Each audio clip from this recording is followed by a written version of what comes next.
everybody. Welcome to Dine with the Divine. So I'm your host, Ashley, and today we'll be exploring the magical, the mystical, and everything in between. So on today's episode, we're going to talk ancestral lineages and a mouthy woman who saved a whole kingdom. So I'm so excited for today's guest. I'm just generally excited that anybody wants to talk to me. So this is also awesome. Today we have Ben Stimpson. He is a therapist, lecturer, student, and spiritual director. Ben has developed courses on a variety of topics, including ancestral veneration, the power of story, and folklore. When not working with clients or writing, Ben is engaged with his areas of study: religious studies, medieval and classical studies, folklore, and spirituality. Hi, Ben. How are you? Hello. I'm great. I've been looking forward to this, to be honest. How are you? Yay, me too. I'm doing well. The first thing I wanted to ask you was how did all of this start to interest you? When did you start getting interested in folklore and medieval studies and all this and spirituality? Just let me hear your story. Yeah, for sure, definitely. I live in Canada right now. I'm about an hour. I'm up on Lake Huron, so I'm about 2 hours from Toronto. But you can tell from my accent, I'm not actually originally from North America. So originally from the UK, I'm from North Wales, and I moved over when I was 8 years old. So it really does tie. It's strange how all these threads connect, but it really does tie into my ancestral work.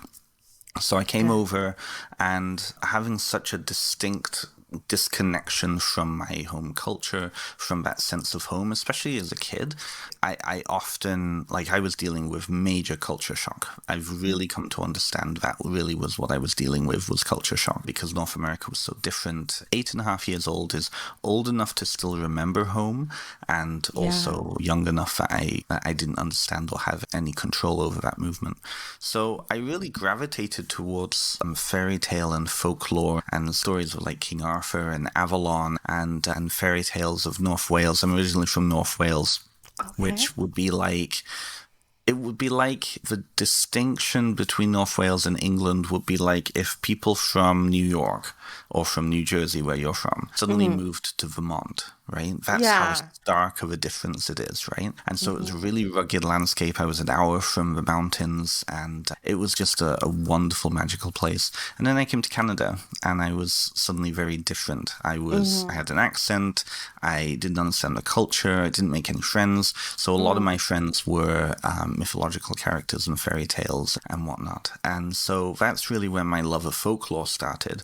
And that's actually where my spirituality started. I'm 36. So when I was about 12, 13, I watched The Mists of Avalon for the first time. I don't know if you ever saw it. I don't think I've ever seen it, but I know I've read one or two books like that are about it. Yeah. The books I read later on, there was like a TNT miniseries, which was made-for-TV movie miniseries. And it had Angelica Houston and Juliana Margulies and a couple of other folks. Yeah, I did see it. Yes, you remember it. Yeah. I was like, I did watch that, yeah. It's such a hokey movie watching it now. It's so ridiculous. But it was cool. It was cool, especially at that time, I was also starting to realize I was gay. I was a queer person. And so being different in so many different ways, I really gravitated towards this image of a religion, because I grew up in a town of about 8,000 people, and there were 18 churches, and I didn't sense any of them wanted me. Yeah. So that's really where all that started, all commingled. Because I was queer and because I literally had rocks thrown at me when I was a kid, I see childhood trauma coming up. I told you it would come up. Totally fine. Like I said, we're all about it on this podcast. So share your feelings. Yeah. So that's really where my solace was. And then I started getting into Wicca and neo-paganism, and that's where the spirituality piece came in. And then in university, the first time around, I was studying social work. And so the kind of a psychological piece came into it. I was also very deeply interested in religious studies. So I ended up dropping out of school originally. And I've only just gone back into school in the past 2 years, and I'm almost close to finishing. But I've revamped, because I have all my training that I need for therapy, I revamped it to focus on medieval studies, classical studies, and folklore, religious studies. All of those things intermingle, all of those things build from each other. A lot of what we would look at as neo-paganism in the West now, when ignoring all the cultural appropriative bits, it really comes from that medieval age. And so understanding the medieval age was something I was really interested in. So it's all connected. And then the ancestor piece comes in because I was missing home. I was literally physically distanced from my ancestors. I didn't have a chance to really go and visit the places of burial or the old places where they resided or anything like that. And so story became powerful for me because all of that information, all that history, all those relationships were suddenly in my head. And that's where story exists. So it's hard to explain it all because it's all sorts of interconnections, but that's where I'm at. I love every part of that. So I know. So I'm going to start out with the first. Are you even spiritual if you don't have childhood trauma? I totally feel you. I was bullied also when I was a kid, and like it does make you reach somewhere inside yourself, like, yes, because you're just like, I guess it's just me out here. Like, I'm the only one I can rely on, and it sucks. But it is good when you get older and then you find your people. But I totally feel you about that. Oh God. And so you were actually born in a different place. My parents are just from different countries, and I feel very similar to you. I feel like I grew up like looking for, like, I didn't fit in ever. Like, my dad had a funny accent, and I ate like smelly foods and like all that kind of stuff. I was constantly reaching for other places and like my ancestry, because I was like, I feel like I'm in a strange country. I was born here in the United States, but I'm like, I feel like a stranger in a strange land. And that's the thing. Yeah, go ahead. I'm sorry. Oh, no, that's the thing.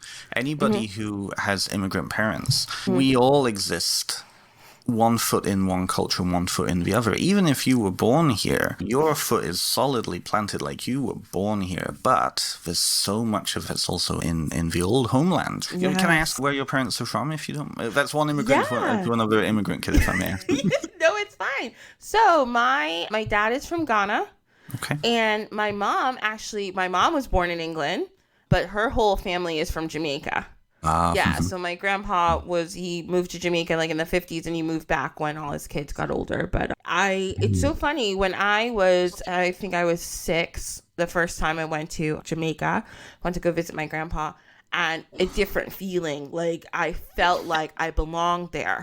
Yeah, it's like I had a connection to this place, and I was like, I don't know where. I remember being like, I never want to leave. My mom said, we've got to go. You have to go back to school. But I was like, I just want to stay here forever. And then it wasn't till, I think it was 4 years ago, I got to go to Ghana for the first time.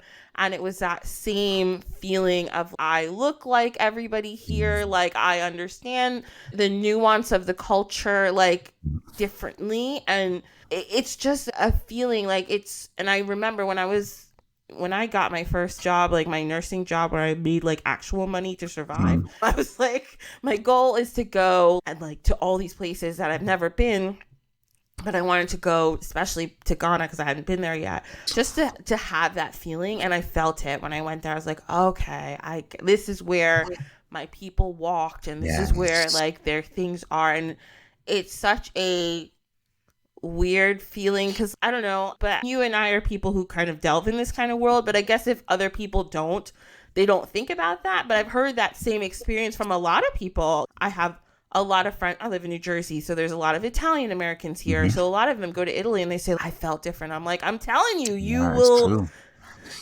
feel your people there, and you feel a connection that sometimes you may have thought, well, I'm just going to visit, but it's something out of this world. It's very interesting.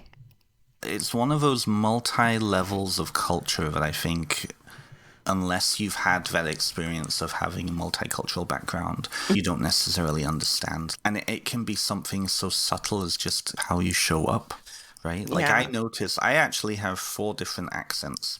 My parents are from England. I grew up in North Wales. I grew up in a town and actually live quite close by now. I grew up in a town which was like third generation German, so it has that like Letterkenny. I don't know if you know the show. Yeah. So Letterkenny is based on a town very similar to mine in southern Ontario. Okay. So like wherever I am, my accent becomes thicker depending on who I'm talking to. So like in the past 2 years, because I'm actually, your viewers can't see this, but I know you can. I have a box, like a whole wall of U-Haul boxes behind me, because I'm actually moving back to the UK next year. Okay. In about 11 months, I'm moving back to the UK. Oh. And I've been making a lot of connections with people back home because it's still home to me even after 28 years. Yeah. And I notice that when I get off the phone with any of them, my accent is incredibly thick. And it's so weird how it's that mirroring, it's that cultural mirroring. But I do notice they feel different. It's same with what you were saying. You felt different when you were in Ghana. You felt different when you were in Jamaica, right? I'm sure if you go to England to visit relatives, same thing. You'll be one of us still. Yes, and I love England. Yeah. I really love England. Where is your family from in England? Like, where are they? So my mom grew up in Gloucestershire, but she always sounds, don't say Gloucestershire. They think I'm from the fancy part. No, I'm from the city. I'm not from the nice. Right? I'm not from the nice countryside. I'm from like the city part. But then I have family in Leeds, and I have family. Actually, my one uncle lives in Cardiff. In Wales, but I've never been to Cardiff, but I hear really nice things about it, and I have family still in Gloucester City. So I like England though. It's a way different vibe than America. It is. Yeah. Absolutely is. Yeah. They have their issues over there. They do have their issues over there. It's different. It's class-based as opposed to whatever is going on in your country. Yes. Yeah, I love and I have to say, you speaking of issues, like every country has issues. Like Jamaica's way not perfect, Ghana's way not, but like it's just a different feeling because like in my bones I know it. But I just like old things, right? Everything in America isn't that old, so everything's just here, and everyone's like, "Ooh, you want to go to the historical part?" This was built in 1700, and I'm like, that's not old. You go to any little like a small town in England, and there's some bar, and on top of it says it like started in 1490, and I'm like, yes, this is what I love. I love old churches. I could spend a day just going to old churches. Just because. Honestly, same here. There's something about that feeling energetically. There's something about that feeling, right? Yeah. Part of my story is I was connected with the Yoruba tradition, Lukumi, Afro tradition. And I know people who've gone to the Oshun shrine in Osogbo in Nigeria. Yeah. And they said when you enter that space, you can feel the thousands of years of activity. You're not going to get that in Brooklyn. You're not going to get that in California. Unless, of course, you go to Native American sites. But it's a different relationship. You know what I mean? You're like, these are my people. Everybody gets how I am, blah, blah. And it's so funny.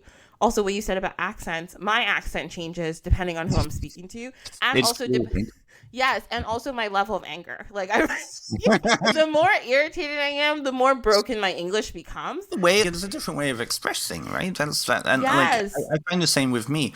Like, I had a situation the other day where an insecurity came up because I asked a very direct question to a friend of mine in the UK, and they pussyfooted around the answer because they were feeling uncomfortable about the answer. And they said, no, just be direct, just be direct, just be direct. Yeah. That's the North American in me coming up. It's fascinating. It is fascinating. Different parts of personality. And like language is amazing for that because language, I'm not bilingual. I'm trying to learn Welsh, which is you know what it is. I'm trying to learn Welsh. Yeah. But I know who are bilingual. Anybody who's bilingual, many people who are bilingual, they'll say that they're a different person when they speak various different languages, right? And it's interesting how that as a symbolic process works, right? 100%. I'm same. I'm also not bilingual, but I'm trying to also learn my dad's language now. And oh my gosh, you're trying to learn Welsh? Oh my Lord, good for you. Because what's that mean? I'm trying to learn it. Scheherazade is speak. Dusky is learn. So I don't speak, but I'm trying to learn. But it's funny how when you actually get into it, it's actually very similar to French in how it's organized. And I grew up over here learning French in school. I don't know French, but I studied it. And it's funny how even just using different language, even just different words, even different slang, whatever it is, different parts come out. Yeah. Sorry, I cut you off. You were going to go into a story. No, you're fine. No, I was just going to say that I somehow ended up on like Welsh TikTok. So like, I end up, and I'm very like now strong. Yeah, Wales is its own thing, and like every Welsh person, you guys should learn the language. And I like listening to it because it just sounds cool. And there's a lot of towns in like Pennsylvania where they have Welsh names, and I'm always just like, why do Welsh people hate vowels? There's no vowels. How do you say all these words? But then when you hear people speak Welsh, it just comes out so naturally. It's like butter. I love it. But I don't know how to pronounce like even there's a place called, I know we're all saying it wrong. Don't know how to really say it, but there's a town called Bryn Mawr and there's a college there, but everyone just says Bryn Mawr and there's no vowels. Just like you guys, I'm pretty sure we're all saying this wrong. We could get into the colonialist piece there. That's because colonialism, English phrased the way that it was even written. So like when it's spoken, it's like with any language, like Yoruba or Igbo, or is it Fon spoken in Ghana? My tribe, I'm Ashanti, so we speak Tree. Ashanti. Yeah. Okay. There's vowels in all those languages. They're just not necessarily transliterated fully. Exactly. And the alphabets, obviously, I could figure this out. But, like, the alphabets are different. So, like you said, when they anglicize everything, it looks different than it's even supposed to be pronounced. It's the same thing in Yoruba. It's the same thing in Tree. Like, a lot of you have to learn the alphabet the way they have it. Because if you don't, you're not going to say the words. But, yeah, and that's just... And it's hard because I don't know about Welsh. I don't know too much about the language, but like certain traditions around the world, the language wasn't always super written out. It was just like, this is how we say it. And everyone just agrees this is how we say it. But then when it came to colonization, like you said, everybody had to write it. And so it's like, I don't know how we're going to write this. Like, this is a real letter or word. And then you have you think of different, I don't know too much about Cyrillic. That's like the Russian, Slavic. Yeah, but like I know in Arabic, there's no G in Arabic. There's certain letters that they don't even have and like sounds that we don't use. So it gets hairy when you just try to write everything in like English or Latin lettering or whatnot. Yeah, exactly. Yeah, certain things get lost. So like in Welsh, we have 28 letters instead of 26. And it's like the double D and the double L are different letters. And how you pronounce that, and it all comes down. And so the reason I have a much easier time, I actually had a Welsh speech therapist. When I was born, I was born with something called dyspraxia, which is a motor control issue. So it affects people who are clumsy, often have dyspraxia. It's also a neurodivergent piece because it's a disorder that affects the functioning of ordering of muscles. So it affects different people differently. But I actually couldn't speak. I could fully understand, but I couldn't speak until I was about 5 years old and I had to go through extensive speech therapy. Oh, okay. So I have a slight lisp. It's ever so slight now. But I had a Welsh speech therapist who also taught me how, when I was doing Welsh, because we learned Welsh in school, like in Canada, they learn French, or like down there, in Spanish or German. Yeah. So double L is... So you put the tongue at the top of the throat, and you're... So like any of the double L's in Llanfair, Pwyl, Phil, Gillich, it's a big long one that you see sometimes, right? Yeah. So the double L's in Royal, but like a lot of languages have those. Bantu, a lot of the Bantu languages in Africa, they have it. Right? Yes. And it means I think in some languages it's actually an exclamation point. So when you're done saying a certain syllable, you might click as a way of emphasizing that it's a different tone or whatever it is, right? Yeah. But if you're not used to doing that in your own in your own language, then it would feel awkward. It's Japanese. They have very difficult time with R's because there are no R's in Japanese. Yes. Yeah, it's interesting. It's very interesting how even something like language can affect so much of who we are. I know. I love languages. I wish I was like one of these like polyglot people who can speak like 7. I can't, but I love it. Like and like you're saying, like things, even the way, and so many languages are like about tone, you know, about, especially, I know Chinese is a lot about tone. I used to work with a lot of Chinese people, and I'd be like, oh, you guys like teach me how to say it. My one coworker, Hong, she's so sweet. She was, all right, I'll teach her to say it. I said everything wrong. But there was like one word, and there's 4 different tones to it. Depending on how you say it, it means something different. And the same thing actually in Yoruba. Like my fiance teaches me little things here and there, but there's one word that if the way you say it either means like penis, farm, or sea. And I'm like, and every time I say it wrong, so like, oh no, that's the C one when you're trying to say farm. No, that's penis. And I'm like, all right, you know what? I give up. But yeah, it's a good time. Yeah. Yeah, but I love, yes, language is amazing. Okay, what am I going to ask you next? You're so interesting. You have so many cool things going on. You're asking good questions. You can match me, so this is good. I know. Okay, medieval and classical studies. Did you always just be like, were you always just like a history person? You just like history? I'd say so, yeah. So British culture, well, you've been over there multiple times, it sounds what it's like, right? Like, you can't walk anywhere without medieval history suddenly being in your face. Yeah. And because it's lived culture, people in North America, because we don't have that over here, people think, oh my God, you are surrounded by castles and ancient churches, and this must be amazing. And then you get over there and you're wandering about and people are throwing garbage next to a 1,000-year-old church or pissing on a certain thing. It's like that in any lived culture. You don't necessarily, it's just a part of the landscape for you. But because I moved over, and I've only ever been back to the UK once, I was working over there about 14 years ago for an extended period for about 6 months. So I practically lived over there again. But it's one of those, because I was detached from it and because I was so homesick. I like home. I wanted to be home because Canada, I still don't feel very connected to Canada even after 28 years. Medieval history and kind of all of that, like classical studies, all of that piece reminded me of home because all of those pieces are there. Yeah. Like where I was living in Wales, we were quite close by to Chester, which is one of the oldest Roman cities in England. Yeah. And the little cottage that we lived on, the end of the drive was Offa's Dyke, and there was also a Roman road. So Roman stuff was always around me when I was a kid. Same with medieval stuff. So I became very interested in kind of medieval history. But I'm also a history buff too. I'm one of those, I think it's part of my neurodivergence. I like to see the connections between events. It's one of those things.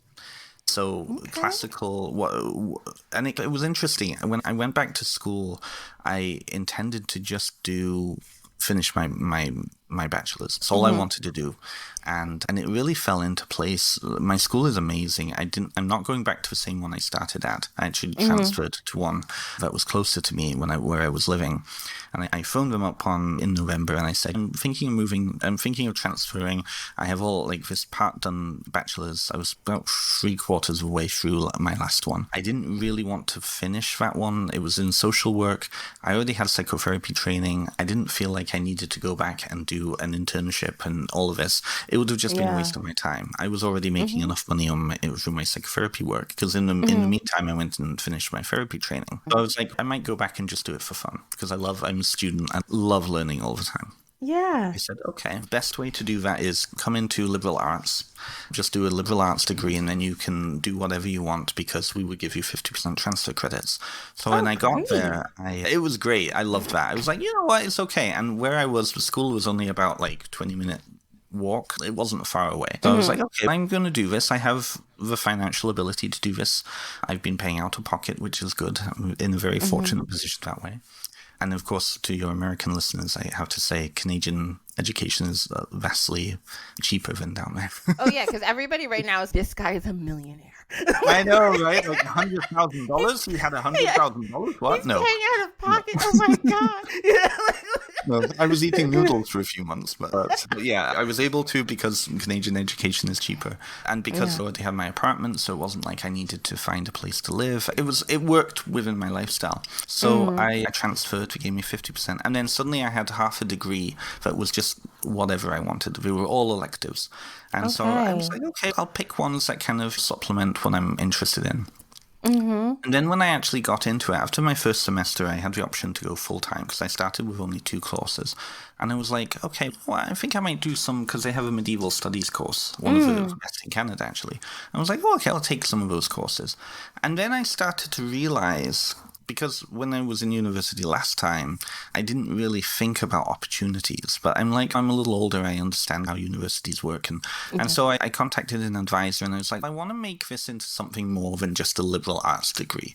Like, that just didn't seem like it was going to be anything, right? So I was like, well, I'm interested in taking a minor. And we got talking. And then as I started to think about it, I was like, so I asked them, do you allow double dipping? So double dipping is when you can put one course to 2 different minors. Oh, And okay. they said, yes, you can. Because a minor is a smaller kind of cluster of courses that give you a designation, specialization, right? So I was starting with religious studies, and I noticed a lot of religious studies courses were cross-listed with classics or with medieval studies or with history. So I was like, okay, let's sit down here. This is where the neurodivergency really helped down. And I thought, okay, it's only 8 courses per minor. I could probably fit 2 minors in. And then I read somewhere that I can actually do, they told me that I can double dip.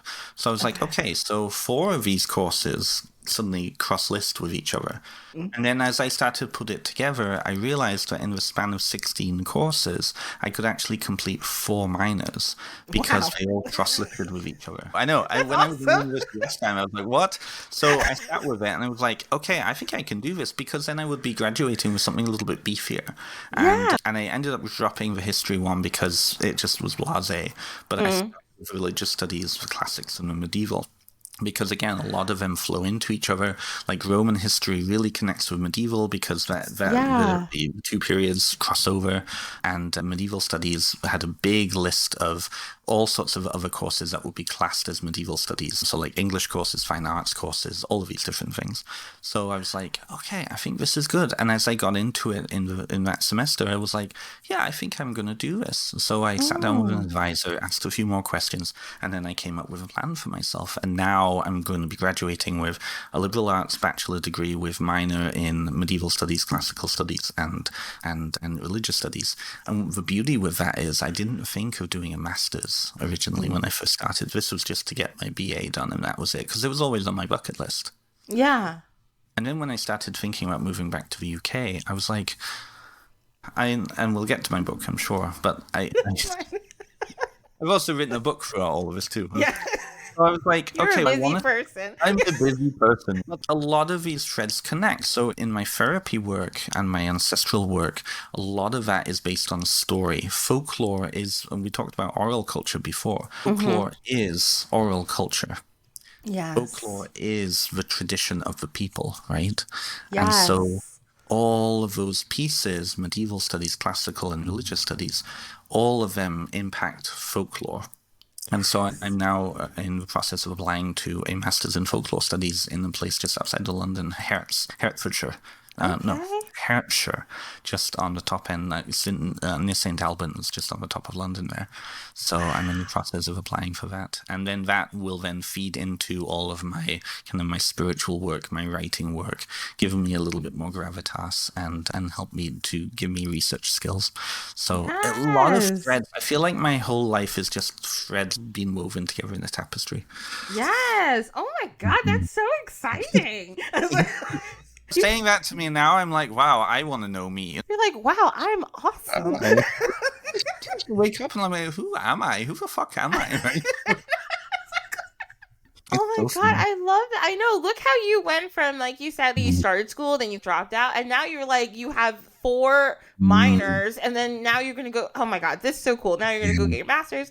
And we are so proud of you. I'm saying all of us because I feel like everybody listening to this is, that person's so cool. I tell you what, though, and this is where the ancestral work comes in. So this is where the ancestral healing comes in. I mentioned before that I was involved with Lukumi. So Lukumi, for those listeners, I'm sure many of your listeners know what it is. For those who may not be unaware of the term, so Lukumi is the Afro-Cuban version of the Yoruba tradition. And for 2 years, when I was doing my psychotherapy training, I actually lived with my godfather, with his orishas. And Oshun, he's crowned Oshun. And Oshun is particularly interested, same with Yemaya, particularly interested in education. They want their children to go and gain education. And I could feel the hand in that. And my experience of Lukumi really put me back into contact with my own ancestors. So my British heritage, all of my particular lineage. And the message from them again was, stop living in the past, stop living in that idea of that you're a failure, move into the future. And this is me doing honor to not only the deities, the Orishas, to God, to my ancestors, but to myself, to my own Ori. So it's one of those, I'm working on myself because I'm becoming a healthier version of myself in more alignment with that kind of soul contract, if that makes sense. Yes. Oh my God. That's so funny. I work with Oshun a lot also, like in my practice. And I have that same thing. Like when I started working with her, so all those things seem like things I was like, oh, I can't do that. I've never been able to do that. I'm not smart enough. And she's like, so you didn't try though. And I'm like, oh, so maybe if you tried a little harder, you could totally do it. Why are you giving up on yourself? I'm like, it's so true. Just because you don't get something maybe the more traditional way the first time doesn't mean that you can't. If you want to, you can go back and do literally whatever you want. It's like, we're the only ones stopping us. So, that's so cool. The ancestors and the spirits and God, they have a much broader view of time than we do. That was one of the biggest lessons that I learned in Lukumi. And I'm no longer connected with Aile. I'm still in contact with my former godfather, but because I'm moving to the UK, it didn't make sense to really put my roots down over here if I'm moving over there. Right? But that was really my biggest takeaway. We also practice the Spiritismo, so working with my spirit guides, same thing. They have a much broader view of time. So we need to keep in mind that we can be very hyper-focused on a little tiny little piece. They have a much broader view. There's all sorts of stories of Oshun particularly, where she will not hurt her children, but she will command a lot from them. And if you don't get it right, she'll give you a smack. But in her head, and having smack might be having a major mental crisis or having a major injury or whatever. That's her vision. But her view is, in the long term, you'll be fine. This will make you a stronger person. So the ends justify the means, right? 100. Oh my gosh, that's so true. And I try to remind myself of that all the time, like that me. Like, I do the same thing. For a long time, especially when I was in my 20s, I'm 35, so I'm almost your age. So I used to put myself on a timeline. I didn't do this at this time, and I haven't had this, and I haven't had this experience. And now I'm like, through a lot of my spiritual work also, they've told me the same thing. We don't care about time. I don't know. They're like, we don't know why humans are so obsessed. Like, with time. They're like, why are you worrying about this? Exactly. Why is this a problem? Everything will get done when it gets done. Like, it's fine. And everything is going to happen when it's supposed to. So the same thing, like even this podcast, I wanted to do a podcast for the past, like literally 7 or 8 years. And I just didn't, because I was like, that's a dumb idea. Look at me. I'm not that person. I can't do that. But then I just did it. So it was like, it's like the whole time I kept telling myself, no, you're not. I'm not smart enough, or I should just do what I'm doing and be happy with that. But I wasn't. I wanted more. So you're so right. Like everybody, this is me and Ben are telling you that you can accomplish anything you want. Anything you want. True. Yeah. So then, okay, let me give you a psychotherapy question here. I'm going to interview you for a bit. So what do you think? You'll regret this afterwards. What do you think was holding you back? And what changed? What shifted for you to be able to step into doing this right now? Yeah, let's see. I think because for a long time, I always thought I needed like help, or I needed somebody to do something with me, or because I always considered myself like I'm good at certain things. I like certain things. I always say my muggle job, I'm a nurse. Yeah. I'm like, okay, I'm okay at that. I went to school for that. I didn't you've gone to college and you've learned all these things about history. I love history and religion and all this stuff, but it's just like a pastime. So I was like, I'm not knowledgeable enough. Nobody cares about anything I think. And all of these subjects that I love to talk about, like they're weird and nobody else wants to talk to me about it. So why would I go and talk to people about it? I just always thought, and also there's a lot of things in my life I feel like I should have accomplished this or been better at this by now, and I haven't. So I'm just like, I don't want to start something else and then disappoint myself, like, again. But then I was like, I think it was honestly this past year, and a lot of it had to do with my spiritual work. I feel like I did a lot of shamanic journeying on it and a lot of asking questions and being like, what why shouldn't I do all these things? And they were like, we don't know why you shouldn't. You're the only person who keeps telling yourself that you shouldn't. Just do something you want to do and see how it goes. And if you don't like it, then you stop. And I'm like, oh, that's it. Yeah. It's just shifting that question of why shouldn't to why should I? Yeah. What if? What if I just liked it and now I like it? So it's like, I'm having so much fun. It's like, I don't know. I get very involved in this thing that I'm not doing well enough and I'm not smart enough and I'm not good. So I get so obsessed with that idea that I stop myself from doing a lot of things. And I'm trying to let go of that now. I'm too... And also the idea that I should have done this before. Why didn't I do this when I was like 20? But I realize now I didn't have the patience. I didn't have the experience to do a lot of these things. I don't know. Yeah. So that's where I'm at. But I'm good now. I'm okay. I'm happy. As a guest, I'm enjoying this. But it's very true. I see this a lot with my therapy clients. I see this a lot with my spiritual direction clients. And I think you probably do too with your clients, right? It's this idea that it's all narrative. It isn't the looking at possibilities. It's the looking at deficits. Yes. What you just said just then, why didn't I do it when I was 20? If you had done it when you were 20, you may have regretted doing it, or you may not have. But you being 35 doesn't mean that you've lost that time. You being 35 means that you're being 35. I think we get caught in the past so much. That was one of the big takeaways for a lot of my work with my ancestors. I needed a lot of healing. And I'll give you an example. So in 2016, I had 7 men come back into my life, guys who I had some sort of romantic or strong feelings for. It was inexplicable how every single one of them came back into my life randomly, but it wasn't random, right? And every single one of them brought a piece of healing that I needed or that they needed. Yeah. And like one example of this, like even just speaking about it is ridiculous. I was sitting in a motel room in the middle of a city that I didn't go to very often, far away from Toronto. It was like 3 hours away from Toronto. And I go onto Grindr because we use the apps, right? Absolutely. I go into a dating app. Problem. Yeah. And this guy messages me and he doesn't have a profile pic. And I don't look at all like how I did when I was 18. Yeah. So we get talking. Nobody does, right? Very few people. But we get chatting, and it turned out that he was somebody that I had intimate relations with when I was 18, and he was 18 as well. And for years, he had always thought about me because at that point in his life, he felt like he was nothing, that he was worthless, that he was disgusting, that he was ugly, all of this. And just us like having that connection for a few months made such a difference to him. And he's always wanted to say that to me. And I came back into his life just as he needed to say that to me. And I needed to hear that. Right? Oh, I love that. I needed to hear that as much as he did too. But that happened 7 times over 2016. And it was ridiculous. And it ended with like really one of the biggest impactful people in my life coming back into my life after 7 years of not talking to him. Wow. And I finally came to understand, with my godfather's help too, that really was my ancestors pushing these people back into my life because their message was, and I talk about that in my book, that I was living in the past too much. I was regretting all of those experiences with those people. I was regretting a life that I wasn't living anymore. And in regretting that lost life, I wasn't living my own life. So that was their message. Live in the future. Don't live in the past. You don't belong there. And it sounds like for you, that was a switch for you too.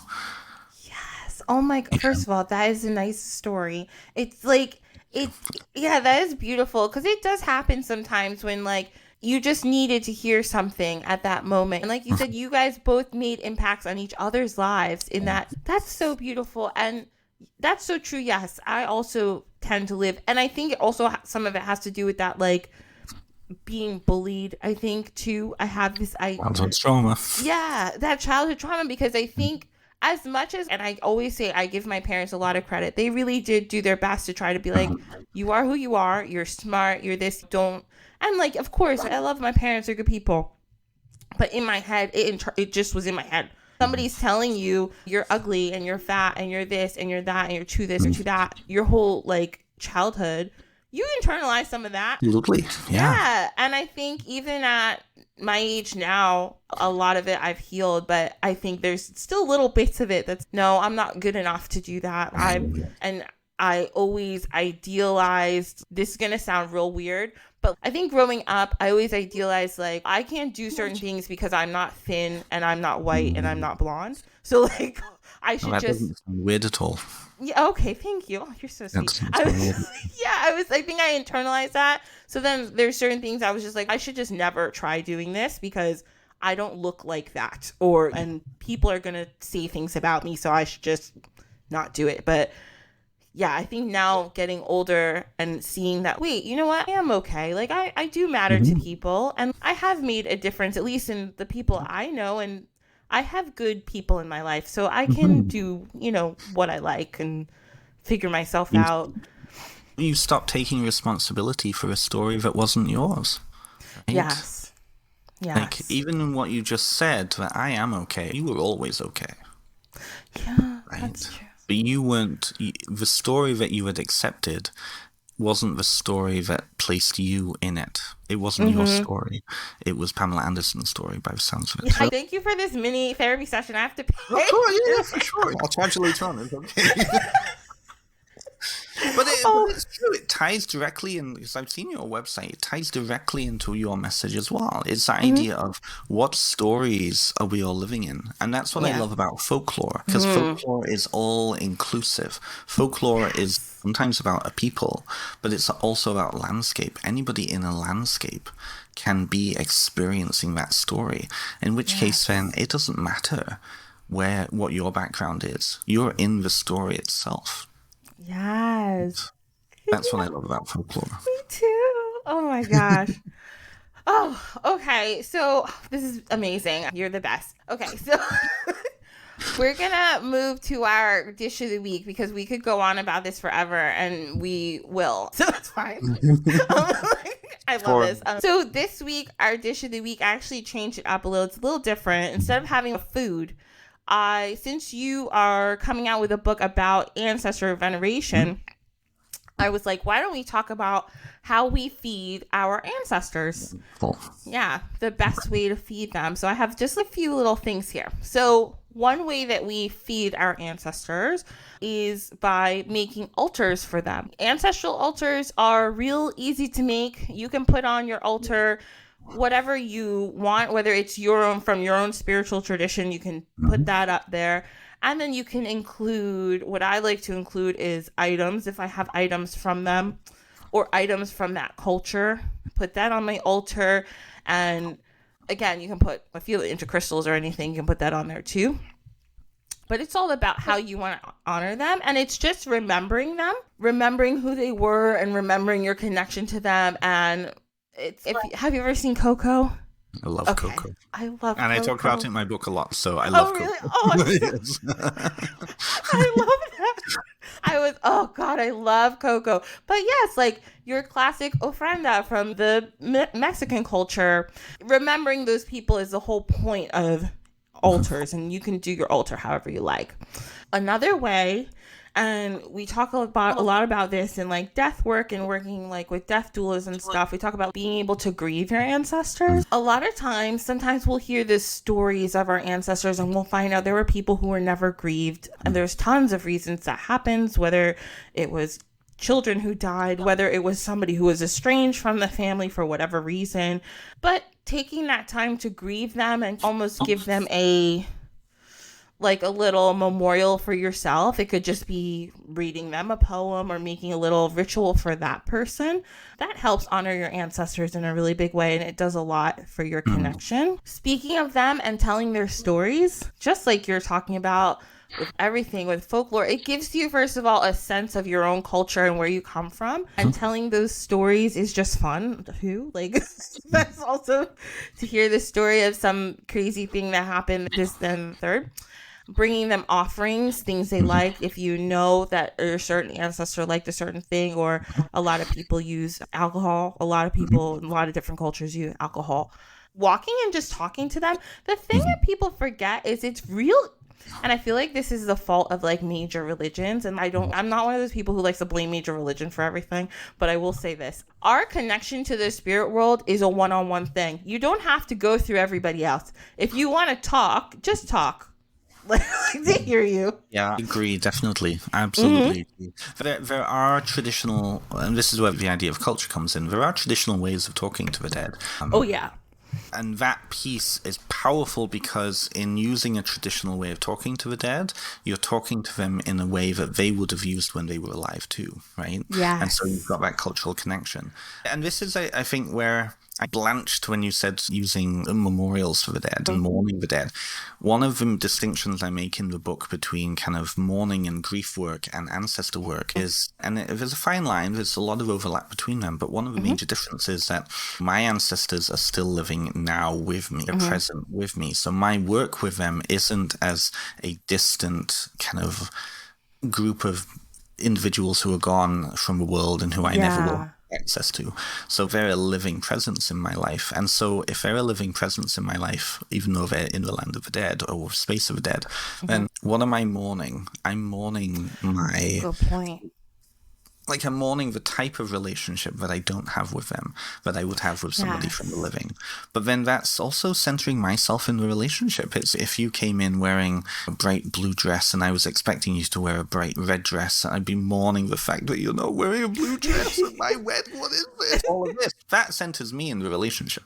And so for me, then, that's the big difference between mourning and grief work and ancestor work. And that's where grief traditions, because grief and mourning traditions are very important. Every religion and every tradition have them, but only for a certain amount of time.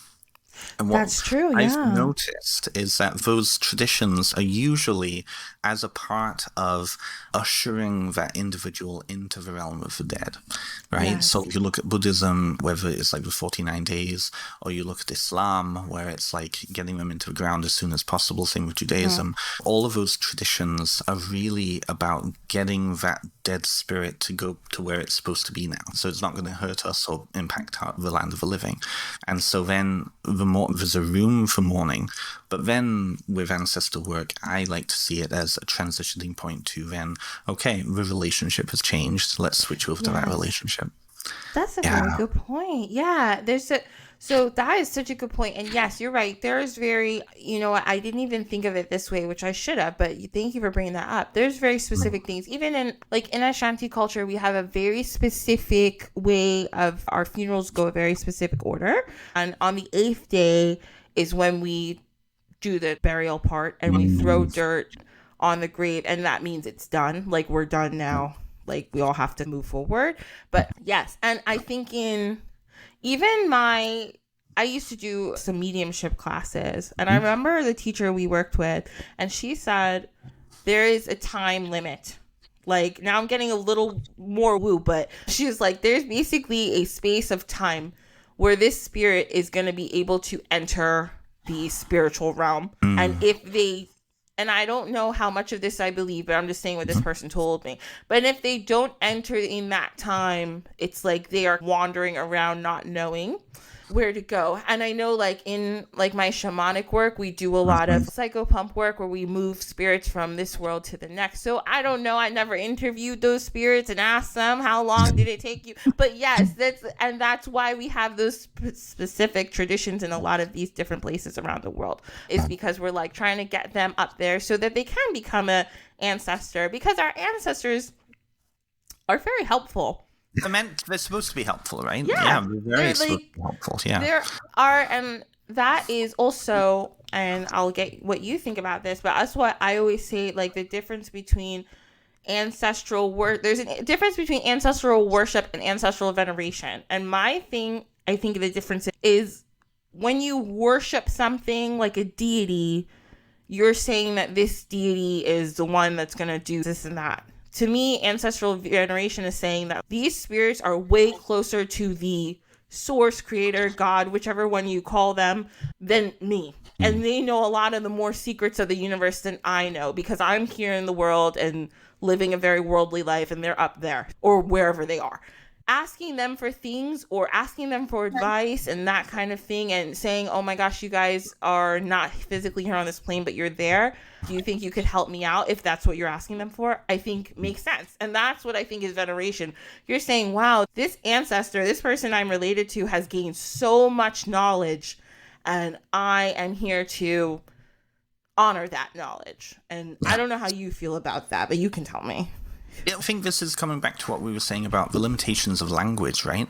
Because, and this is part of the decolonization work that I've been doing for myself, when looking at, because with my book, I went around the world and looked at examples from around the world. That was really important for me because I didn't want to just center one tradition. My book, Ancestral Whispers, is all about getting people to think about their relationships from an organic point of view, from a culturally sensitive, grounded view, and something that is organic, that emerges out of worldview. And so I think this is where the difficulty with language and then translating relationships that are not couched in an English lens into English, because the difference between worship and veneration depends on how you conceptualize the ancestors. So in many cultures, there is no distinction between God and ancestor because we all are on a continuum. So I have friends in Haitian voodoo. And when you really look at the Loa are ancestors. Like a lot of the Loa that come down in possession are actually Haitians who were fighting in the Haitian Revolution, right? They are Orisha, they are voodoo spirits, they are indigenous spirits, and they also are ancestors too. Everybody, or at least my understanding is every initiated Gan or Mambo become a Loa when they die. And so it's that idea of, okay, how do you then translate that relationship, that conceptualization of spirit and that categorization of spirit into English, which is so couched in the Judeo-Christian point of view? Right? So that's, for your listeners then, I would strongly suggest, and I talk about that in the book too, is really thinking about worldview, because all worldviews are valid for anybody who follows those worldviews. But worldview and practice has to be linked. And so with your worldview that you were talking about, you said there's a difference between veneration and worship. Veneration acknowledges that these ancestors are closer to a divine source and so can work more like saints, right? Versus objects of worship themselves. Then when it comes to practice then, how does veneration then impact how you relate, how you give offerings, how you communicate, how you work with, versus worship? Whereas there are traditions where the ancestors are deities. Like in Australia, for example, a lot of the gods of Australia, and I hate to use that word for the Dreamtime spirits, a lot of the gods of Australia are seen as ancestral because they were the primordial sources of all of the creatures that now exist now. And so in a very literal sense, they are ancestors. They are great-grandfather, great-great-grandmother, and so on. And so you would honor them the same way, at least my understanding in those cultures is, you honor them the same way that you would honor your elders. Right? It's so, I'm also like doing a lot of, the more I learn and the more I develop different things, all this decolonization is coming out, and it gets very complicated because sometimes I feel that to explain things, I don't want to say it in a way that's going to freak people out. Like you said, like worship and veneration, like you're just, everything you said is completely true. Depending on the cultural context, it can be the same thing. But then certain people, if I'm working with somebody they've been born this specific tradition, like I was raised Catholic. So a lot of the time when I explain things, I try to explain it in a lens of not idolatry-ish. I don't want to freak people out. But it gets so complicated, but that's why this work is so important, because it's important for us to be able to go. I feel like one really good thing about our age right now is that people are really interested in going back and seeing how things are working. So those distinctions that you just made are so important. So thank you for saying that. Absolutely. And if I can add a point on that, then thinking about that, then it actually is an opportunity, like that complicity and being complicated is actually an opportunity to develop very multifaceted relationships with ancestors. And a friend of mine up in here in Canada, she has Irish and Anishinaabe heritage. And she was talking about this at a camp once, about how she she has to be very intentional when she's offering alcohol to her ancestors. Because in those cultural contexts, alcohol means something completely different.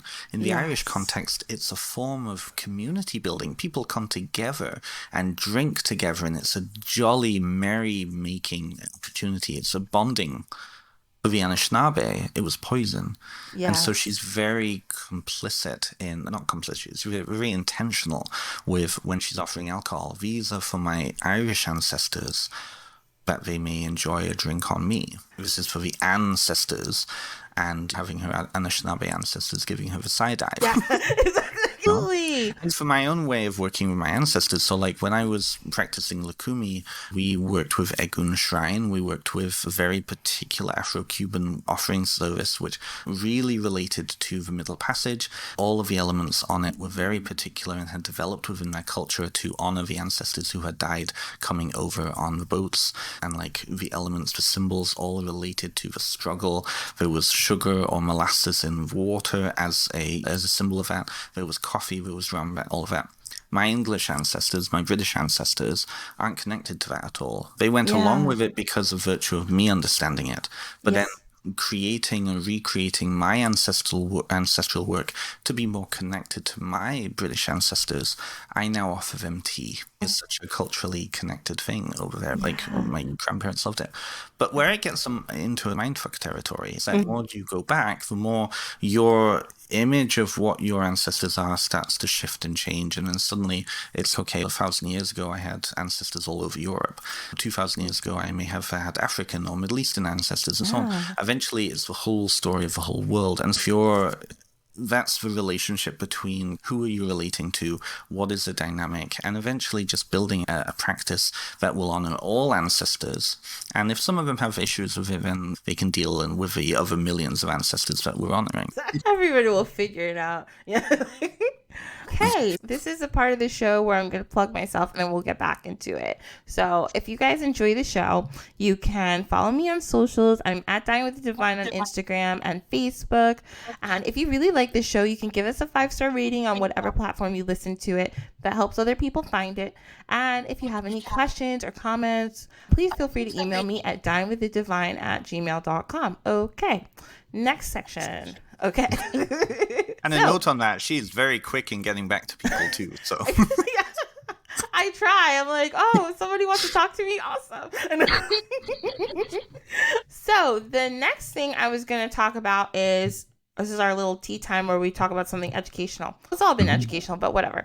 Next. So I was just going to talk about how there's different types of ancestors, right? Before I really got into a lot of ancestor work before, when I think of ancestors, you just think of like your blood relatives, right? Yeah, these are your ancestors, the people you're related to. But then I always thought, so how do people feel who may be adopted, or they don't know where their blood ancestors are from, that kind of thing, or they don't know who they are? That's fine. We got you. Don't worry. Me and Ben are going to handle it.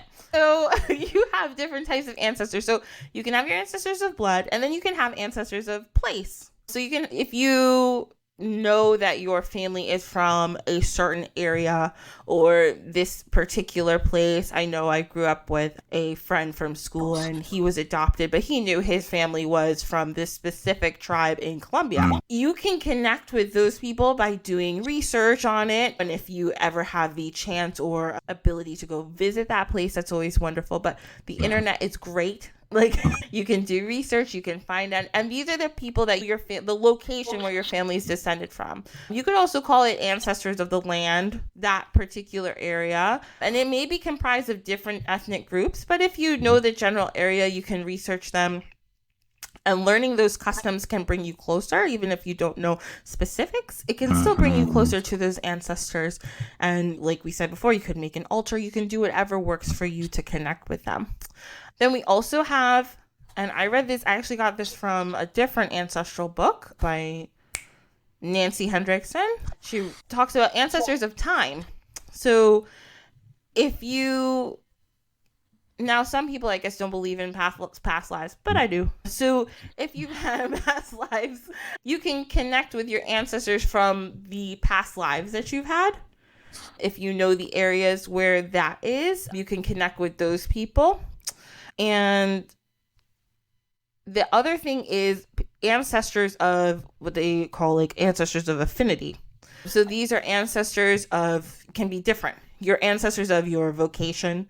Say you are a musician, you're a guitarist, and you like Jimi Hendrix could be your ancestor technically because you're a guitarist and you love guitar and he was a guitarist. You have teachers or cultural heroes. A lot of people talk about Marsha P. Johnson being an ancestor of the queer community and different kinds of teachers. And we have ancestors of different spiritual traditions, like, for instance, Buddhist monks who have ancestors who were different Dalai Lamas and things like that. And then you have friends. Your friends can be your ancestors because they are your chosen family. Yes. So you don't just have one type of ancestor. If people are like, I don't know where my family's from and this and that, that's totally fine. That's not the only way that you can connect with the past and connect with who you are. And Absolutely. yeah, all these connections, just like you've heard me and Ben talk about for the past hour, all these connections bring you closer to your own purposes and to you making your life more full and finding more answers in your own life. So you can find these answers tons of different ways. There's not just one way, everybody. Just wanted to let you know that. Absolutely. Yeah, absolutely. I would mirror all of those, echo all of those. For me, the biggest learning point when it came to ancestor work, because ancestors aren't the only spirits I work with. I work with spirits in the land. I work with deities. I work with all sorts of different beings. And what it came down to for me was that understanding of relationship, right? When we think of the definition of an ancestor, it is those who preceded us and those who contributed to our world, right? And when I think about ancestors, and I talk about that in my book, there's a whole chapter on different forms of ancestors and expanding that concept of ancestor, because people get locked into this idea of blood relatives. Yes. But that works for some cultures. But when you think of other cultures, like you're from, or part of your background is Jamaican culture, how many aunties do you actually have? Right? Oh my God. Yes. Yes, exactly. And if anybody doesn't know what he's saying, a lot of, and I don't know other cultures, I can't say, but in a lot of West African cultures and Caribbean cultures, pretty much any older adult is your auntie or your uncle. So that's just, and growing up, people be like, how many cousins do you have? I'm like, I don't know, like a lot. Like, I don't know. I have aunties and uncles who I to this day don't know if I'm actually related to them. I know that's my auntie and that's my uncle Ya and all this stuff. And this is a very typical collectivist approach to culture, right? Like individualism is really a very Western recent thing. The vast majority of all cultures have been collectivist. And that idea of relationship then, it doesn't matter then if, your Uncle Ya or your Auntie Yeye or whoever, right, is blood related to you. They contributed to who you are. In the same way that cultural figures, folkloric heroes, the sky, the land, the sea, all of those contributed to who we are. And this is why when we look at deities, this is going back to that continuum of spirit. What is the difference between, say, Yemaya, the Orisha Yemaya is the ocean, or a good part of the ocean? What is the difference between her, who is the mother of all Orishas, and our mothers in life? Our ancient ancestors, our primordial ancient ancestors evolved within the ocean.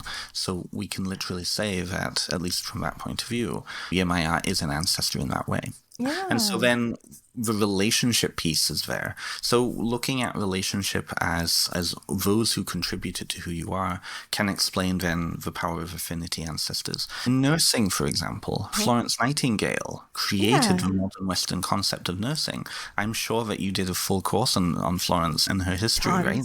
Yes. The vivid figure that whenever you do whatever you're doing in your work, she is present because her hand actually put all that together. She is an ancestor. Yes. This is why I love looking at and exploring and hearing the stories of people who come from like espiritismo-based cultures. There's a cult down, or a religion down in Venezuela called the Cult of Maria Leonza. And that is a perfect example of what we're talking about with affinity ancestors here. There are courts of spirits And they're all led by very particular, powerful cultural heroes. The cult of physicians, or the court of physicians, is a space where all physicians eventually will end up, and they all lend their combined spiritual power to the healing process. And it's led by one of the most famous doctors in Venezuela. And so that in itself, it shows the idea of affinity ancestors. Anybody who's a physician can call upon, and I feel like his name is Don Pedro. I should know this, but it's all coming out of my head right now. But No, anyway, I feel like I've heard of that. when they're standing there, they can call upon the ancestral guiding hand of this doctor. Same with you. You could call on Florence Nightingale, give you the strength to go through that day, right? And that relationship there. But of course, you wouldn't go to Florence Nightingale when you're asking a more domestic situation, right? Because you don't have a relationship with her. Same with other forms of ancestor. I actually talk about how fictional characters can be ancestors. Yes. Because if we're inspired by them and they give us, if they contribute to who we become, then they are ancestral to who we've become in a way. Yes. And so then honoring, how do you honor these types of affinity ancestors, these conceptual ancestors, I like to call them. So when it comes to adoptive people, this is any group, particularly African Americans in North America, this is a big issue because so many of the records don't go back, don't record. They don't know the names of their ancestors, but they know that they were buried in particular graveyards. And so those graveyard spaces become really important. But when you look at what ancestral story is, if you go back so many generations, I think it's like something like 8 generations, eventually you have ancestors who are connected to all parts of the community. And so your individual family story becomes the story of the whole community, the whole tribe, the whole land, the whole kingdom.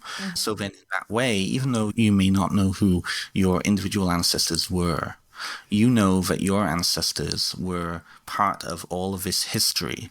And so then the whole of that history is your story. And that's a way of working with ancestors in that way. Yes.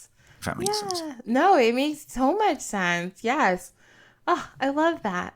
Yes. From that, this is why oral culture is so powerful, and folklore, again, coming back to folklore. Because the individuals are subsumed into a collective. We often see this, specifically in West African cultures and other areas around the world like Asia and Australia and South America. The individual ancestors eventually, once they pass out of living memory, they're subsumed into the collective ancestors. But the ancestors are connected with frameworks of story and oral narrative. So an example might be Pueblo people in southwestern United States, and they're Kachina spirits. And I love the Kachinas. These are the masked figures that come dancing. Every single one of them is like 200 or 400 of them, depending on how you look at them. And every single one of them has a story. Every single one of them has a niche within the community. My understanding is that every single one of them eventually absorbs the individuals who would have been following them. So when you're working with a particular Kachina, you're also working with all the ancestors connected to that Kachina. So it becomes that relationship between individual identity and collective identity. But for the vast majority of the world's cultures, collective identity is more important than individual identity. Right? Yes.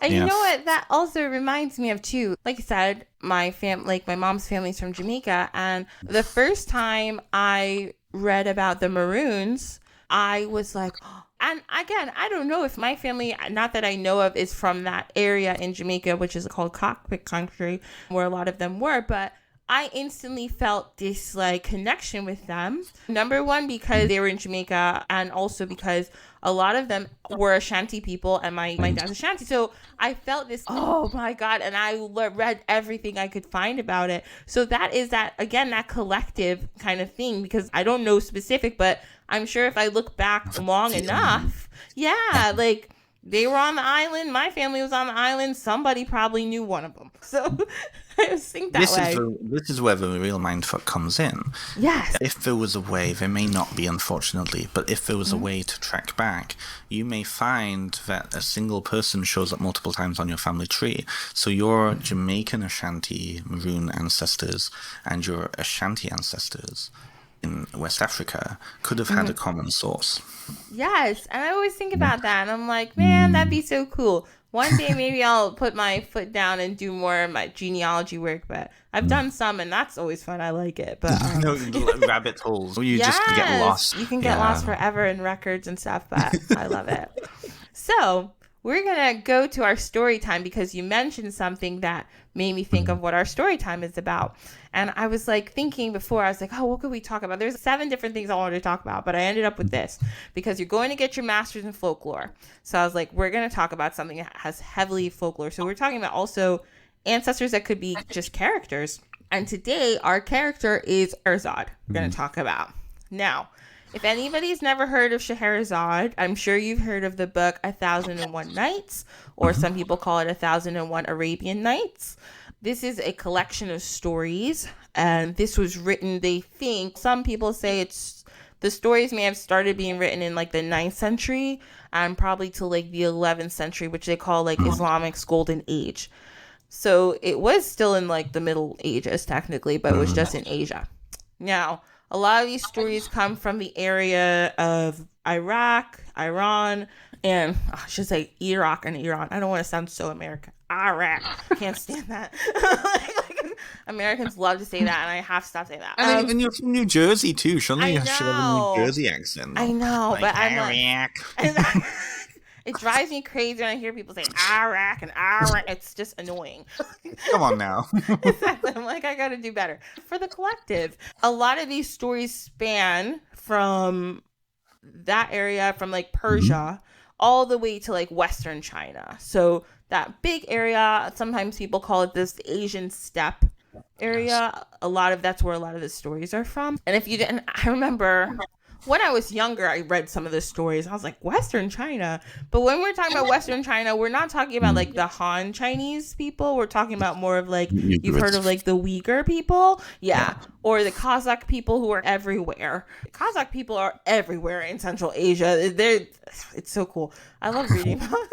I'm like low-key obsessed with Kazakh culture because they have the eagles and like horseback. They're just really cool. Yeah, they're really cool people. Okay, so we're going to start our story on a low note, everybody. Trigger warning, there's a lot of murder here, but not that much. We're not going to go super into it, but there's some murder. So there was this king, and his name was King Shahryar, and he had a wife, and his wife cheated on him, so he got super upset about this. Actually, his brother's wife cheated on his brother first, and then his wife cheated on him. So now because he was a weak cishet man, he lost all faith in women. He was like, I hate women now. So he killed his wife. He beheaded her. Now he had this stupid, horrible idea that he was like, I hate women now. So what I'm going to do is every single night I'm going to marry a new woman. And every morning I'm going to have her beheaded because I hate women. Great. Terrible. So his vizier is like basically the king's personal assistant, his right-hand man, had to find a new virgin, because people are obsessed with virgins, a virgin every single night so that he could marry her and they could do the do, and then he could kill her in the morning. So this went on for like about a year or two. Now the vizier hated this. He didn't enjoy doing this. He wasn't this bad of a guy, but this was his job. So either if he didn't do it, he was going to die, right? So at a point, all the local women figured out that this is bad. All the families figured out this is happening, and a lot of them moved away, or they were hiding their daughters from the king. So one night, the vizier realizes he can't find any more virgins, and he doesn't know what to do. So he's panicked because he knows in the morning he's going to die. So he's probably in his local outhouse throwing up, and his daughter, her name is Scheherazade, she hears him vomiting, and she's, Dad, what's going on? And the dad is, let me tell you the tea, what's actually happening in this kingdom. So she tells him this, what's going on, and Sheherazade's like, she had heard this was happening, but she didn't really believe it. She just thought it was like a weird rumor. And she's, oh my God, this is so bad. And the dad's, yeah, so I'm going to die tonight. Love you. Bye. And she's, I'm not letting this happen. You're not going to die. This is what we're going to do. Tell the king I'm going to marry him. And of course her dad was like, no, you're not. I'm not going to let you do that. I'm not going to let this happen to you. And she's, Dad, I got a plan. The thing about Scheherazade is she was super, super smart. She read a lot of books. To the point that even her dad was like, Scheherazade, you've got to do other things than read books, because she loves reading. She was a reader. She read and read. So her dad was like, I really don't like this. And she's just let me do it because I want to end this. I'm not going to have this keep happening here. This is crazy. So her dad was like, okay, fine. So meanwhile, while she was talking to her dad, her sister had overheard the whole conversation. Her sister's name's Dunyazad. And Dunyazad starts crying, and she's, Scheherazade, I don't want you to die. I love you. You know, we're sisters. Scheherazade's, I'm not going to die. I'm going to figure this out. You just have to help me with the plan. Fine. So Dunyazad's absolutely going to help you with whatever you need. So the next day, the vizier, that's Scheherazade's dad, goes to his boss and he says, King Shahryar, I got another virgin for you. It's my daughter. And King Shahryar's, you know what I do to these ladies, right? And he's, yeah, I know, but this is what's got to happen. So the king's, okay, fine. So they get Scheherazade ready. She gets married. They go to the bedchamber. They do the do. Scheherazade, oh, this is stupid, but whatever. And then afterwards, she's, can I use the bathroom? And he's, okay, the king's fine. She goes use the bathroom. She comes out and she's like hysterically crying. She throws herself at the king's feet and she's, please, I know I'm going to die tomorrow, but can you just let me see my sister? And he's, okay, if you calm down, sure. Just stop crying. You're doing a lot. So Scheherazade whistles for her sister. Her sister comes in. Her sister's crying. Scheherazade's crying. They hug. And her sister Dunyazad was like, Scheherazade, please just do me a favor. Can you just tell me a story? I won't be able to sleep tonight. I'm just like such a mess. And Scheherazade's like, yeah. She looks at the king. She's like, do you mind if I tell her a story if she stays in here for a minute? And the king's like, sure. He's just make it a good story. Don't be boring. And she's okay. And Scheherazade, that's no problem. You're going to love this story. There's magic. There's murder. There's intrigue. So she starts talking. Now, in 1001 Arabian Nights, there are a whole bunch of stories, but I'm not going to tell you all of them because it will take forever. So I'm just going to tell you some of the most popular ones. So the first one that everybody probably has heard of is Aladdin. It's different. It's not as tame as a lot of Disney movies are not. The real story is not that tame. Especially, side note, if anybody ever reads like The Real Beauty and the Beast, it's weird. Like, it's a very weird story. There's like weird pedophilia in it, and it's just real weird. But anyway, that's another story for another time. But back to what we're talking about. So there's Aladdin. And actually, Aladdin in Arabian Nights actually happens in Western China, which is pretty interesting. There's a story, Alibaba and the 40 Thieves in 1001 Arabian Nights. We have a lot of other stories. And a lot of the stories involve jinn, like genies. That is the anglicized name of jinn. There's a lot of magic. There's a lot of intrigue, a lot of murder, some assault. There's a lot of really not kosher subjects. But the whole point, and we talked about this earlier about like cultural context and stuff, Scheherazade was trying to keep herself from dying. That's the whole point of the story, right? So in order to satisfy the like lust for murder that this king had, she had to tell these like really intense stories.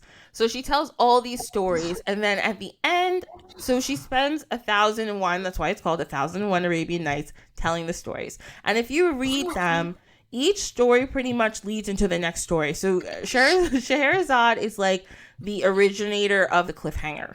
She started it because every story, even when I've read the book, like you're like, okay, then what happens? But she's, I gotta take a nap. And you're like, damn it, Scheherazade. Like, I need to know how the story ends.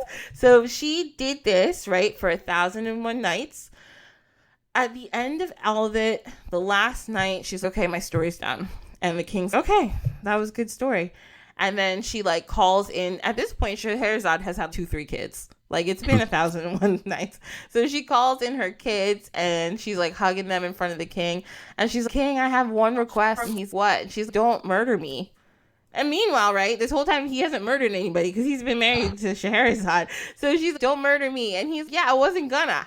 And she's, oh my God, I wish you had told me that a while ago. I've been telling these stories for years. So this is how Scheherazade ended up saving everybody else in the kingdom. And the king ended up liking her stories so much that he had his court recorders, I guess, come and write them all down and create this book. Now, these stories weren't translated into English until the 1700s, and a lot of the stories wouldn't like age. If you read them, you'll be like, this is really messed up. It is. But again, we have to look at the time that Scheherazade was living and what she was trying to do. She's trying to save her kingdom. And also, a lot of the stories are about oppressors and the oppressed.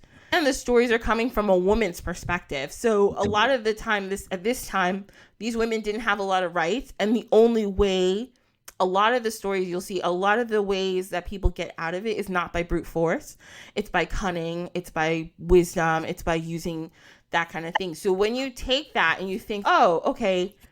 In the podcast I actually listened to about it, they talk about how they think like the character of Scheherazade put a little bit of herself in each story.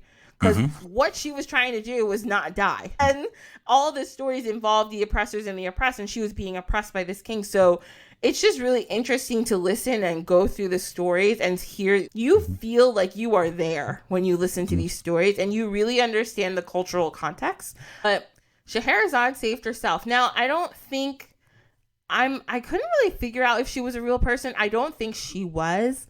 And she may have been, but these stories also may have been written by like a whole bunch of different people. Either way, yeah, Scheherazade is a great folklore ancestor because she literally used her smarts and her wits and her stories to save all these people. So we love Scheherazade. And her name. She is amazing. I do love Scheherazade. Yes. There's an interesting kind of organic process that's going on with that particular story. So you mentioned it wasn't translated into English until the 1700s. That's true. And what they were translating was the Arabic, Middle Eastern context of these stories. Now, what's interesting, in particular with the 1001 Arabian Nights, is that what the structure of that story is, it's called a frame tale. Frame tales are, and there's multiple big examples of these around the world. What frame tales are, they're a story that have stories contained within them. So the Canterbury Tales, yes, the 1001 Arabian Nights, the Panchatantra, which is a really big one from India, the Jataka Tales from Buddhism, all of these different, actually the Patakins from Yoruba tradition, same thing. All of it is a body of knowledge and wisdom that is framed within a frame tale. And so if we think about the context of how a lot of these stories would have been told, they wouldn't have been read. They would have been performed by minstrels, troubadours, bards roaming around. Yes. In the Middle East, that was a big thing because it was a very highly literate culture. Like the Golden Age of Islam is a beautiful example of very high sophisticated culture. But it was also a very strong oral culture because that's the origin of the Quran. The Quran was originally spoken. And even now you have, if you go to anywhere in the Middle East and even in North America here and in Europe, you will find people who have memorized the entire Quran so that they can recite it because it's meant to be heard. A lot of sacred texts are like that. They're meant to be heard, not read. So with frame tales, what's interesting is that a lot of the stories in the 1001 Arabian Nights actually show up in other frame tales, but they are on the outside very different. The core elements are all the same. And so as you were telling the story, I was picking up something I put together for a class I was teaching on the evolution of frame tales. Well, folklore is interesting. Fairy tales are interesting because the study of folk tales is very much like not biological engineering, it's biological evolution. They tend to look at story through the lens of evolution. When you piece all the pieces together, the 1001 Arabian Nights is actually founded 2,000 years earlier in India, and a lot of the same stories show up in the Panchatantra, which is the 5 tantras, but as fables. And so what happens is, you think merchant culture around the world, right? Europe and India were not connected directly, but they were connected through the Silk Road. Same with Islam and like the Middle East. And all of those caravans of merchants and those travelers would have been telling each other stories. And so what happened was stories were picked up and assimilated both through a literary form in the noble, like among the nobility, and also as wandering, like whenever a wandering bard told a story to a new place, a bard in that area would have picked up a story and tweaked it fit the local culture and so on. So a lot of like fairy tales in like Grimm's fairy tales in Germany, when you look at the core elements of them, and this is how folklorists tend to study them, is they look at the core elements and they look at the core tropes, and then they can see, okay, this story over here involving an elephant and a lion is very similar to this one over here between a mermaid and a dragon, except that they're not the same, but what they're doing is the same. What they're saying is the same. The flow of the story is the same. So it's very interesting, and train tales are very important that way because what they do is they become containers for a huge number of different stories that are then gathered. And so you actually have various different versions of like 1001 Arabian Nights that contain slightly different stories here and there depending upon the region. And that's the power of folklore, is that it assimilates information from the outside, lands in the culture. So some of the stories that are in the 1001 Arabian Nights are very relevant to Muslim and Islamic culture. But when you translate that to North American culture or like European culture in the 1700s, like you were saying, it's weird because the symbols have been tried to be translated directly as opposed to assimilated by European culture. So if you look at the 1001 Arabian Nights, some of those stories actually appear in different forms, in different cultural forms, in Chaucer's The Canterbury Tales. And so it's very interesting how that process has gone. But you wouldn't necessarily know it because your experience of the Canterbury Tales, your understanding of the cultural elements in there, and they're normal to you. Yeah. But you're looking at the Arabian Nights, and a lot of the pieces are very different. Like, why is he killing his wife? What is that? It doesn't make any sense. But in that cultural context, there's more deeper meaning to that. Very interesting how that works. It is. Oh my gosh. Yes. Oh my gosh. It's so interesting. And it makes me think of, and I'm going to say this all wrong, but it makes me think of like when I was in school, and maybe when you were in school too, we all had to read like the Epic of Gilgamesh. And then we had to learn about like the hero's journey and how this is one of the first books that kind of framed the hero's journey for every other book ever. Yeah. But it's similar. Gilgamesh is a totally different story. But if you look at a hero's journey in many other, you look at tarot cards and things like that. Totally. Yeah. Yeah. It's the same thing. It's the same kind of story, just with different characters in a different place and everything, all that kind of stuff. Absolutely. Yeah. Oh, and the other quick note I wanted to say really quick about stories, just because there's another connection. We talked about in a different episode King Solomon. And in King Solomon, we talked about how he had these 72 demons and he put them in a bottle one time. And then in Aladdin and in a lot of different stories, genies are in containers. And the container that King Solomon put and he threw it into the sea, it shows up in a lot of different stories later on. So it also connects to religion in that way too, Judaism. But yeah, I just wanted to mention that because when I was reading, I was like, look at that. I was like, another connection. That's so interesting. There are very few stories that haven't been told. You just have to recognize them, right? Yes. Yeah. I know. That's the same way sometimes I think about music. I'm like, there's only so many notes. How many combinations can we make before we run out? But we keep doing it. Yeah. But that's a good example of like with different culture, right? So like the same song can be sung by different artists, but they put their own lilt on it, right?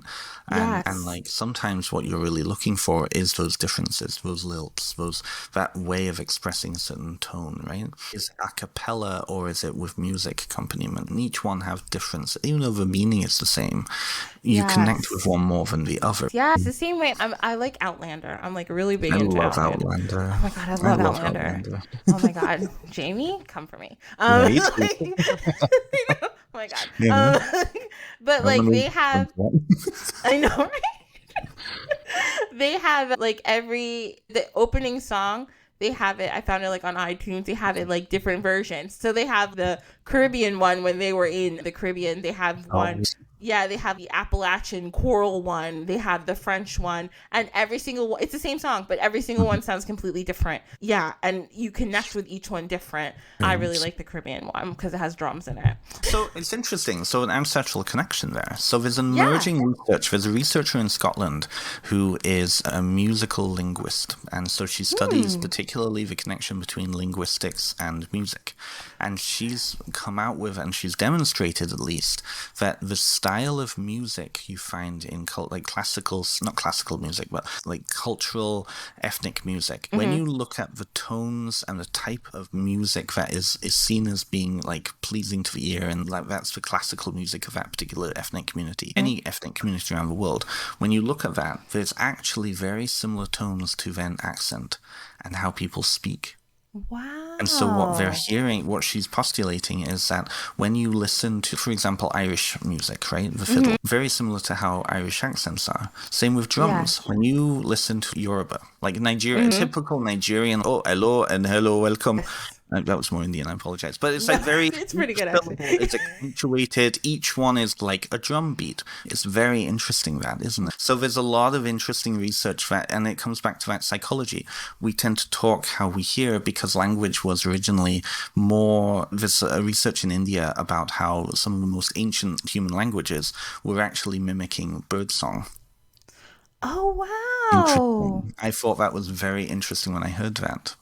That is cool. I think, and you know what, I've read that before because I forget where I was talking about this. Maybe on a different episode. Oh, we were talking about this on a different episode about singing. And one of the theories about singing was that humans started singing because they heard, like, it could be birds or different animals making noises, and then they started trying to mimic those noises and ended up being like, oh, this is actually fun. They started making songs out of it. That was one of the theories about music. So I thought that was really cool. That's really neat. The connections, it all comes back to relationship, right? Yes. What you just said then, it reminds me of how, like, I love Australian Aborigine culture. I think it's neat. And of course, it goes back like 40, 50,000 years, right? Yes. So there's a lot of studies about how the oral storytelling and spiritual traditions of those peoples, how when you look at the rituals, a lot of them are rituals around mimicking the movements of animals.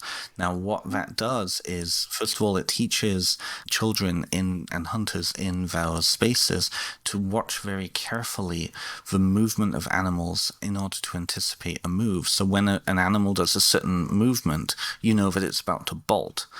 That shows up in their religious ritual in honoring their ancestors and ancestor spirits who are the ancestors of those animals. And so it fulfills various different cultural means, and because it's ritualized, it's going to be perpetuated from down the culture, because it's an important, not only spiritual but also temporal. It has meaning in different ways, right? And so when ethnologists, I think Western science is really catching up to what indigenous people really know. Looked at that, they could tell, like some of those stories recount events that, if you look about 5,000 years, there was a flood in a particular area of Australia. The stories that are told in sacred ritual in those areas retell that tale, right? So that oral history becomes literally a dynamic document. And so there's so many pieces that I think that we've lost in our literate culture, right? Yes. Oh my God. Anyway, I could talk about it all day. Oh yeah, I know. And it just and again, I'm not gonna go on forever either, but I watched this movie. It was called The Nightingale, I believe. Yes. And it was like very violent. So don't watch the movie if you don't want to see a lot of violence. But the movie itself is very good. There's a part where I think they're in Tasmania in that movie. That's where the setting is. And the indigenous person there, the guy, he does this whole ritual because he ends up being the last of his clan, and he does this ritual that he was saying, I literally was crying during it, because he was like, my grandfather was supposed to do this with me, but now everybody's dead, so I have to do it to keep going. And he makes a lot of different animal sounds, but it's a very, just even watching it, I know it's a movie, but you feel it. You're like, damn, this guy is doing this for his whole lineage, because everybody was dead except him. Absolutely. Yeah, and it was really powerful. It's a really good movie. There is also... Go ahead. That I think really speaks to then what part of this work is. Because Mm-hmm. ancestor work for me is both, it is both immediate, but it is also timeless. That's how I like to Yeah. put it. So when I'm engaging with my ancestors and I'm engaging in those rituals, what we're doing is we're entering into a shared space. That's what spiritual, sacred ritual is for me. It's a shared space. Really, in many ways, like I make this major point in the book, everything's about relationship, everything's about communication too. And so Mm-hmm. when we are engaging in cultural ritual, we're not just doing things without purpose. We're engaging in communication with the other side. We're doing ritual. We're performing a ritual. We're performing a role in the same way that we would speak. When we Yeah. create altars, altars are not just for us, they're also for the ancestors. When I construct my various altars, all of the elements on there communicate something to the other side, whether it be this is a safe space for you to be, this is a space for you to be, this is connecting with the cosmology so that you know that this is a space that you can only be. You can't be in my bedroom, you can't be in the mirror in the Yeah, hallway. yeah, You have to yeah. be here, right? Yeah. So ritual for me is about communication in this and encountering. And so in like story, you said before, when people get into listening story, they enter into the story. Ritual is the same thing. We enter into ritual. Yes. We enter into tradition. And in those spaces, then our ancestors are living there too. And so it's not a mourning anymore. It's not a Yeah. grief because I know that my ancestors are at my shrine. I can go to my shrine and sit there and connect with them. And yes, they're not here physically with me, but they're there very much spiritually. And we both engage in that ritual, right? That's what I love about it. Yes. Oh my God, it's so great. It seems Oh, like it clicked something for you there. say that again. I said that seemed like it clicked something for you there. Oh, 100. No, it was just like, I don't know. First of all, I just get like, whenever I feel like I get tingles all over my body. So just now I was like, ooh, I don't know. I feel like that. I feel like that was all my ancestor me. Like, yes, this guy is amazing. This guy is right. And I was like, oh my yay. Oh my gosh, this has been so fun. Such a great I conversation. enjoyed myself. Thank you for having me on. Yes, thank you. So before we go, of course, Ben, tell us anything you want to plug or tell Yep. us about your book and when it's coming out. Because this is going to come out right. What day is your book coming out? So in the US, it's coming out on September 8th. Okay, this is coming out. Um, This is coming out September 7th. So everybody order. Perfect. Okay. Yes, it's the middle of July right now, so it's a few months Yes. until this comes out. But those who are listening in September, yes, my book comes out on Friday. My book is called Ancestral Whispers: A Guide to Building Ancestral Veneration Practices. A lot of it is very personal for me. I use the experiences that I have had with my various spiritual traditions. I come from a non-prescriptive point of view, though. So this is not a book that is going to give you a ritual to do. It is not going to tell you how to build an ancestor shrine. It is not going to tell you how to worship or venerate your ancestors. What I do with this is it's in two parts, basically. The first is about worldview. Worldview is really important to me. Everything that I do in my spiritual life comes out of my worldview. And so a lot of the first four chapters is about understanding your own beliefs. How do you see the ancestors? How do you see the world of spirit? How do you see the world and your relationship with it? The second part is then going chapter by chapter through the various elements of a living ritual practice. So it could be anything. I'll just take you through the list here. And I apologize if you're hearing banging. It's my cat who's desperately trying to get out of the room. That's so fun. That we love animal friends on this podcast, so it's totally fine. Yeah. She's amazing. She's been along with a journey with me, and now she's desperately wanting to go out. Anyways, let's go through the contents. So the first part is called The Living and the Dead. If anybody who's listening to this wants, they can go to the Llewellyn website and look up the book Ancestral Whispers by Ben Stimpson, and they can read the first chapter for free, and they can see that gives you a taste of what the book's about. Put that in the show notes too. Oh, perfect. Thank you. I'll send you the link for it. So the first section is about how do you define ancestor veneration? What is the connection between veneration and personal story? What is the connection between the community and personal ancestor veneration? What is the nature of the living? What is the nature of the dead? understanding those beliefs and understanding how you even conceive who is dead and what makes them dead and why are they dead and where are they, that kind of. In the second part, we talk about then forming a living practice. So I'm just basically give you a here. So the first chapter in that is just understanding what is an actual living practice. What is it? What does it look like? What does it impact in your life? What is the zones? How does it connect with your mundane life and so on? When we talk about the physicality, creating shrines, how do the dead even come into your life? How do they come into your living space? What are the potential dangers of them being near the kitchen, for example, where you're consuming living food? All of these different things. And if your readers are coming from any kind of ATR or traditional background, I think a lot of them will already know. But if for those, this book is really for people who are divorced from or are looking to build from scratch a tradition. Oh, I love that. So we're looking at then what is like the use of color, what is physical representations, because some traditions use physical representation of ancestors, some of them have prohibitions against, so exploring that for yourself. Talking about offerings, the use of ritual, how to communicate, whether it be through divination. We talked about divination before. How do you create a prayer for ancestors? How do you pray to other spirits on behalf of ancestors, and so on and so forth. And then at the end, I talk about pilgrimage, because it isn't just about sitting in your house and communicate at your ancestor shrine. A lot of people who are looking to connect with their ancestral story tend to want to go to those places. We've talked about what home is for us. For you, it's Ghana, it's England, it's New Jersey, it's Jamaica. All of those places are home. For me, it's Canada and the United Kingdom, right? And so what is actually going to the spaces that your ancestors dwelled in? Even if you don't know who your ancestors were particularly, you know that they at least were in a space at one point. So what can you gain from going on pilgrimage to those places? And then, of course, conceptualizing what is pilgrimage versus just going on a vacay, right? Yeah. Yeah. So it's coming out in September 8th. I do have an online book launch, so if people want to follow that and join us, I do have a Facebook page and social media. It actually really helps authors if you go and like their page. So anyone who's listening to this, please feel free to go and follow my page. I'll be putting more stuff up there.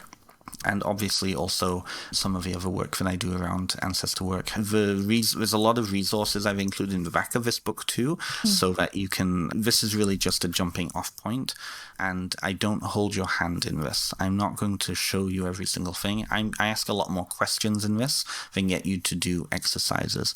In the next book that I'm working on, which I've just submitted a proposal for, we're then moving from ancestors to the landscape around you and the spirits that exist there. In Lakumi, we have a saying which is ancestors below, spirits, orishas around, and God above. So it's really then, how does ancestor work? Because ancestor work can be a particular practice. What it shouldn't ever be is a lip service, though. And unfortunately, we see there's a lot in the pagan community, neo-pagan community, is that we start a ritual. Let's honor the ancestors for a minute and 25 seconds. Okay, let's go and invite the ancestors into your life. Figure out what a living relationship with your ancestors could look like for you.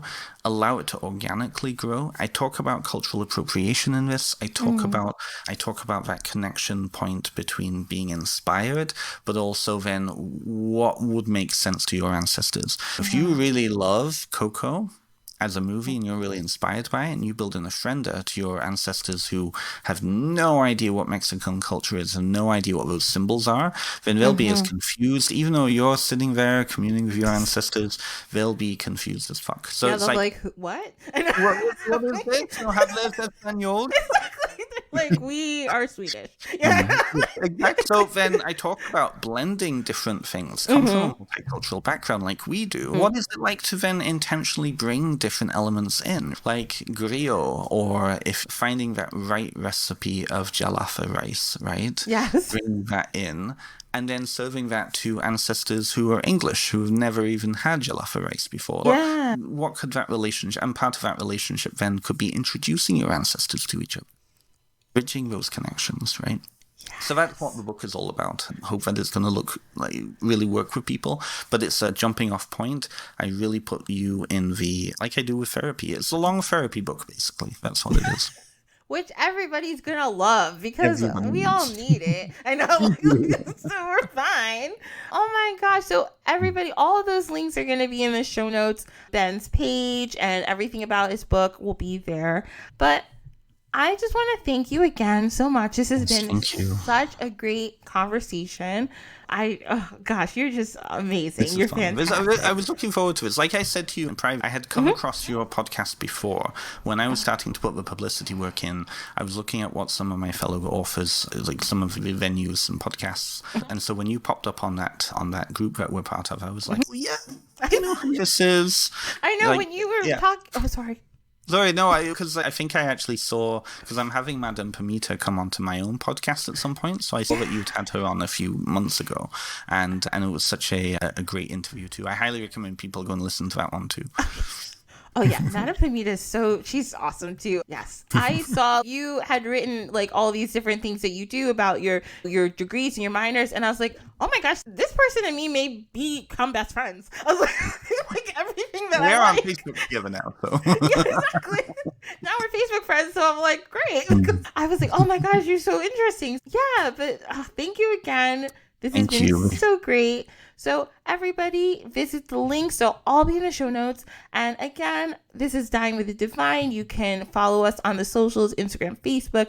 You can give us a good rating if you like the show. You can email me at dinewiththedivinepod. And if you want to follow me, Ashley, I'm at Sankofa HS. It's SANKOFAHS, and Sankofa Healing Sanctuary on Facebook.